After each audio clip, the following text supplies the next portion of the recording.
نبی پاک صلی اللہ علیہ وسلم نے حضرت ابو بکر صدیق کو بلایا، فرمایا جبہ بڑی برکت والا ہے، اسے پہن کر بڑی برکت ملے گی، اگر میں تجھے دے دوں، یہ جبہ اگر تجھے دے دوں تو کیا کرے گا؟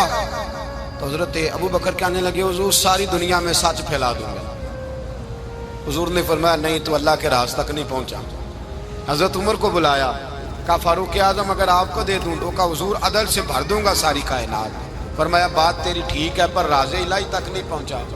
عثمان اگر تمہیں دوں تو جناب عثمان غنی رضی اللہ تعالیٰ عنہ عرض کرنے لگے حضور اگر مجھے ملا تو میں حیا کی چھاؤں کر دوں گا، ہر جوان ہر بچی کے لیے حیا کے فیصلے کروں گا اللہ تعالیٰ کی دی ہوئی طاقت سے۔ حضور نے فرمایا بات تیری بڑی خوب ہے پر تو مراد تک نہیں پہنچا۔ میرے رسول نے مولا علی کو بلایا، پاس بٹھایا، فرمایا علی اگر یہ جبہ تجھے دوں تو کیا کرے گا؟ حضرت علی نے آنکھ کھول کے حضور کا چہرہ دیکھا، عرض کرنے لگے محبوبہ اگر مجھے مل گیا تو میں اللہ کی مخلوق کی پردہ پوشی کروں گا، میں رب کی مخلوق کی میں پردے ڈالوں گا، مخلوق کے عیبوں پر میں چھپاؤں گا اس جبے کی برکت سے۔